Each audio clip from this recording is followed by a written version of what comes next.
नमस्कार, मैं श्रेया और आप देख रहे हैं डिजिटल इंडिया न्यूज। बढ़ते हैं खबरों की ओर। समस्तीपुर रेल मंडल से चलेंगी 2 अमृत भारत एक्सप्रेस। समस्तीपुर रेल मंडल में यात्रियों के लिए 2 अमृत भारत एक्सप्रेस चलाई जाएंगी। वंदे भारत ट्रेन में स्लीपर कोच की भी सुविधा उपलब्ध कराई जाएगी। यह जानकारी समस्तीपुर के मंडल रेल प्रबंधक विनय श्रीवास्तव ने सोमवार को प्रेस वार्ता के दौरान दी। उन्होंने बताया कि बिहार के लिए रेलवे की 90,000 करोड़ की योजनाओं की स्वीकृति मिली है। तेजस्वी को देखते ही फूट फूट कर रोने लगा फिरोज। पुलिसिया जुल्म की कहानी सुनने के बाद बोले तेजस्वी। बिहार विधानसभा के नेता प्रतिपक्ष तेजस्वी यादव मोहम्मद फिरोज से मिलने मधुबनी के बेनीपट्टी स्थित कटया गांव पहुंचे। इस दौरान उन्होंने फिरोज से बातचीत कर उनके साथ हुई घटना की जानकारी ली। दरअसल मोहम्मद फिरोज ने पुलिस पर जमकर पिटाई के आरोप लगाए थे, जिसमें वो घायल भी हो गए थे। अपनी आप बीती सुनाते हुए फिरोज तेजस्वी के आगे फूट फूट कर रोने लगे। उसकी बातें सुनने के बाद तेजस्वी ने कहा कि बिहार में यही सब हो रहा है। मुख्यमंत्री नीतीश कुमार होश में नहीं है, उन्हें पता ही नहीं है कि बिहार में क्या हो रहा है। बिहार सरकार का बड़ा फैसला। आर्टिफिशियल इंटेलिजेंस और मशीन लर्निंग की पढ़ाई करेंगे छात्र। राज्य के उच्च शिक्षण संस्थानों के छात्र छात्राओं को आर्टिफिशियल इंटेलिजेंस यानी एआई और मशीन लर्निंग के बारे में जानकारी दी जाएगी। इसे विज्ञान विषय में एक अध्याय के रूप में पढ़ाया जाएगा। यही व्यवस्था नई राष्ट्रीय शिक्षा नीति 2020 के तहत उच्च माध्यमिक विद्यालयों के विद्यार्थियों के लिए होगी। बिहार के 9,000 स्कूलों के सोलर पैनल जांच कराएंगे शिक्षा विभाग। राज्य के जिन सरकारी विद्यालयों में सौर ऊर्जा से बिजली आपूर्ति की व्यवस्था की गई है, उन विद्यालयों में लगे सोलर पैनल की जांच होगी। शिक्षा विभाग ने यह कदम करीब 500 विद्यालयों में लगे सोलर पैनल बंद होने की सूचना पर उठाया है। शिक्षा विभाग के मुताबिक सरकारी विद्यालयों की छतों पर इंस्टॉल किए गए कितने सोलर पैनल काम कर रहे हैं, इसकी जांच के लिए जिला शिक्षा अधिकारियों को निर्देश दिया गया है। बता दें कि राज्य के 8,965 विद्यालयों में वित्त वर्ष 2022 से 23 में ऊर्जा की खपत और बचत के लिए सोलर पैनल लगाए गए थे। जमीन की जमाबंदी को आधार से करा ले लिंक। आपको मिलेंगे कई फायदे। जमीन की जमाबंदी को आधार और मोबाइल नंबर से लिंक किया जाएगा। यह काम अब जरूरी हो गया है। ऐसा इसलिए क्योंकि यह काम नहीं करने पर अंचल कार्यालय से जमाबंदी लॉक की जा सकती है। जी हाँ, जमीन की जमाबंदी को आधार और मोबाइल नंबर से लिंक करने से जमीन से जुड़ी सेवाओं में पारदर्शिता आएगी, साथ ही फर्जीवाड़े पर भी लगाम लगेगा। लिंकिंग लैंड बिहार जमीन जमाबंदी विथ आप भी भूस्वामी हैं और आपकी जमाबंदी आधार से लिंक नहीं हुई तो लिंक करा ले। राजस्व एवं भूमि सुधार विभाग ने इससे जुड़ी जानकारी साझा की है। दिल्ली में इस बार भाजपा सरकार। मंत्री मंगल पांडे दावा किए। नीतीश सरकार में स्वास्थ्य मंत्री मंगल पांडे ने दावा किया कि दिल्ली में भाजपा की सरकार बननी तय है। सोमवार को जारी बयान में उन्होंने कहा कि पूर्वांचलियों ने इस बार केजरीवाल से अपने अपमान का बदला लेने का मन बना लिया है। बिहारियों पूर्वांचल वासी को दिल्ली का बोझ बताने और कोविड-19 के दौरान उन्हें दिल्ली से भगाने के लिए विवश करने वाले केजरीवाल को इस बार वहां की जनता सबक सिखाएगी। उन्होंने कहा कि दिल्ली के कुल वोटर्स का करीब 30% पूर्वांचली वोटर्स हैं, जिन्हें भाजपा व प्रधानमंत्री नरेंद्र मोदी के विकास कार्यों पर भरोसा है। राहुल गांधी के बिहार दौरे पर सम्राट चौधरी का तंज। लोकसभा में नेता विपक्ष और कांग्रेस सांसद राहुल गांधी 18 दिन के अंदर दूसरी बार बिहार दौरे पर आ रहे हैं। 5 फरवरी को दिवंगत पूर्व मंत्री जगलाल चौधरी की जयंती पर आयोजित कार्यक्रम में हिस्सा लेंगे। राहुल के इस दौरे को आगामी विधानसभा चुनाव से जोड़कर देखा जा रहा है। इस बीच डिप्टी सीएम सम्राट चौधरी ने तंज कसते हुए कहा कि राहुल गांधी पहले अपने पूर्वजों की गलतियों का पश्चाताप गंगा में स्नान कर करें।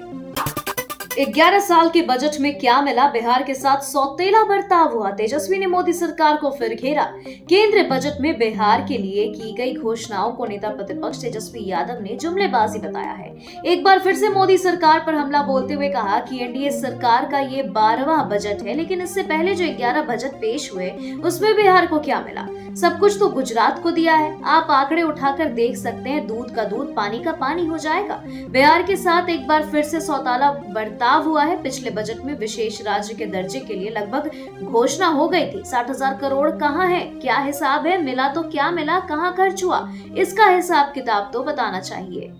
कोई पैसा मांगने आए तो डंडा से मारकर पीठ फाड़ दीजिए। आवास योजना को लेकर बिहार में विधायक की नसीहत। बिहार में भारतीय कम्युनिस्ट पार्टी के एक विधायक ने लोगों को नसीहत देते हुए कहा है कि अगर आवास के बदले उनसे कोई पैसा मांगने आए तो डंडे से मारकर उसका पीठ फाड़ दीजिए। समस्तीपुर के विभूतिपुर से माकपा विधायक अजय कुमार जब लोगों के बीच अपना संबोधन दे रहे थे तब उन्होंने यह बात कही है। हालांकि विधायक अजय कुमार ने कुछ दिनों पहले लोगों के बीच यह बात कही है, लेकिन इसका वीडियो अब जाके वायरल हो रहा है।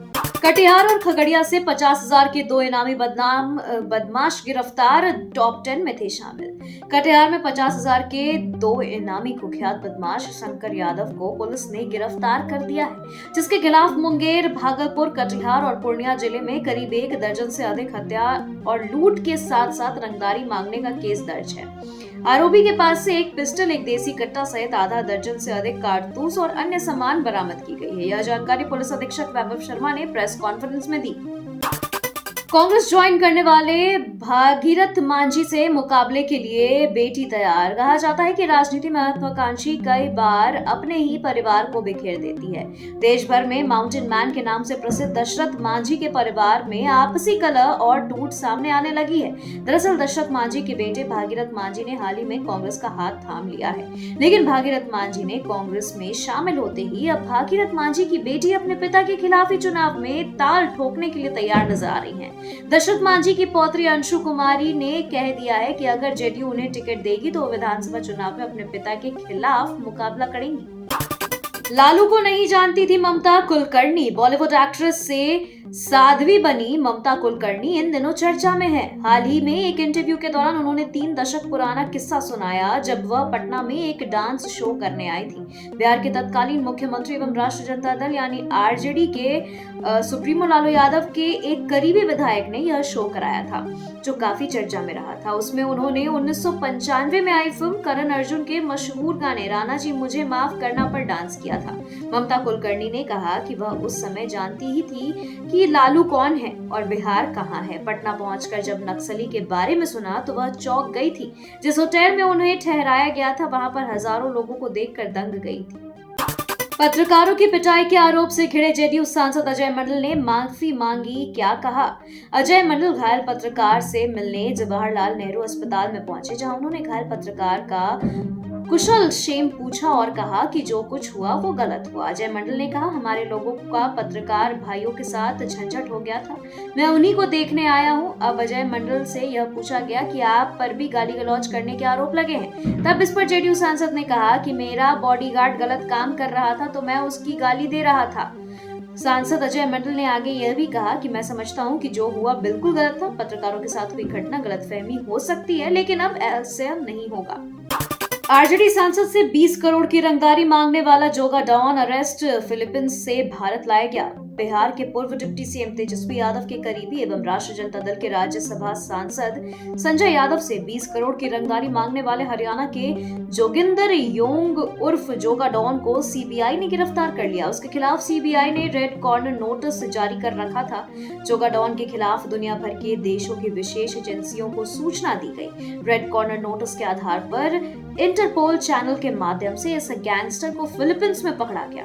उसे बैंकॉक के रास्ते भारत वापस करा लिया गया। दरभंगा के बाद मुजफ्फरपुर और रक्सौल एयरपोर्ट से हवाई सेवा शुरू होने की बड़ी संभावना। दरभंगा के बाद अब मुजफ्फरपुर और रक्सौल से भी हवाई सेवा शुरू होने की संभावना बढ़ गई है।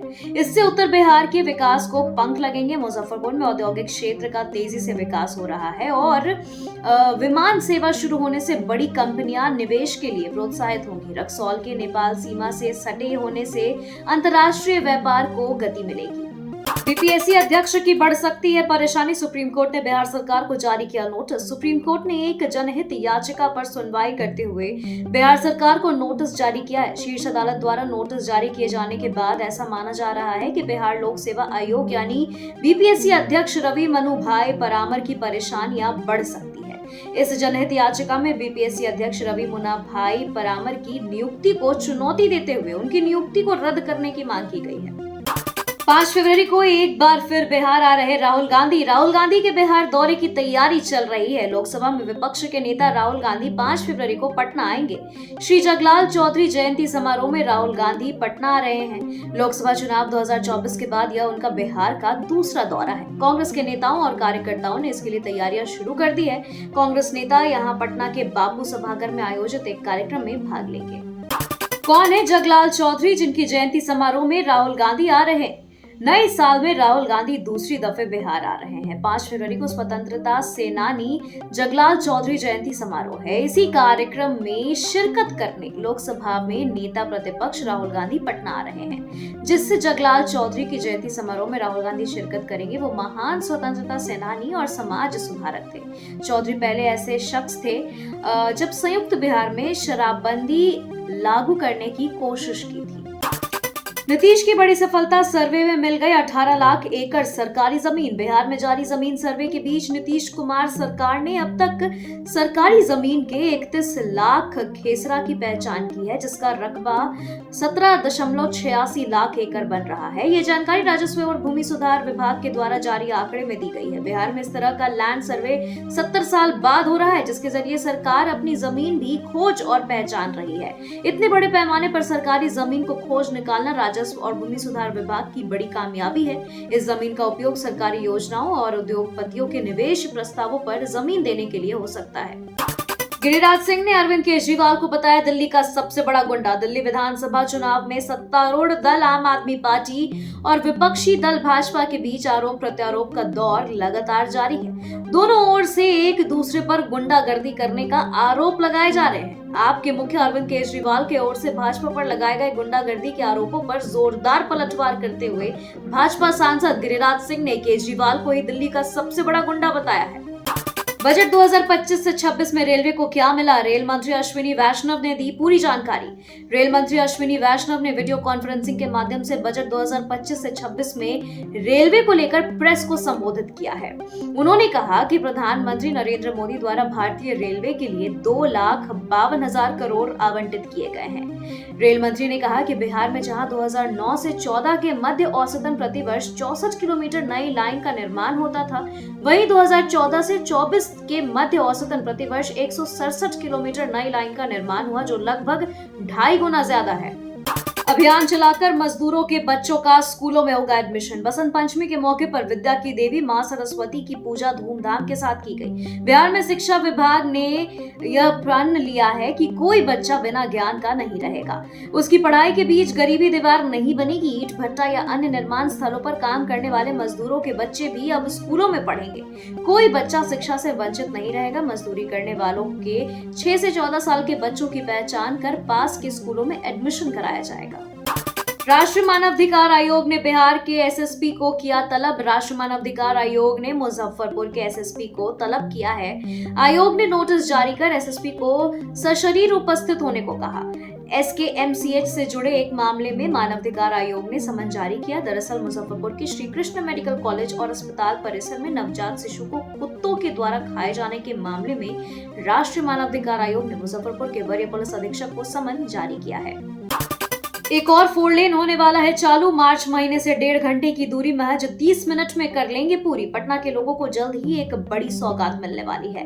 मार्च महीने तक बख्तियारपुर के मोकामा के बीच 44 किलोमीटर लंबी 4 लेन सड़क मार्च से चालू हो जाएगा। बताया जाता है कि 95% निर्माण कार्य पूर्ण कर लिया गया है। बिहार में नदियों के कटाव को रोकने के लिए खर्च होंगे 105 करोड़। बिहार के 4 जिलों जैसे खगड़िया, सुपौल, भागलपुर और मुजफ्फरपुर में तटबंध शुद्धिकरण के लिए 105.90 करोड़ रुपए की मंजूरी प्रदान की गई है। उप मुख्यमंत्री सह वित्त मंत्री सम्राट चौधरी ने कहा कि राज्य सरकार ने वर्ष 2025 में वर्षा बाढ़ के मौसम में 5 माह पहले ही विभिन्न नदियों का कटाव रोकने और सुरक्षा तटबंध मजबूत करने की योजनाओं को वित्त मंजूरी देना शुरू कर दिया है, ताकि आपदा की स्थिति उत्पन्न ही ना हो। खबरों के सिलसिलों में फिलहाल इतना ही। देखते रहे डिजिटल इंडिया। नमस्कार।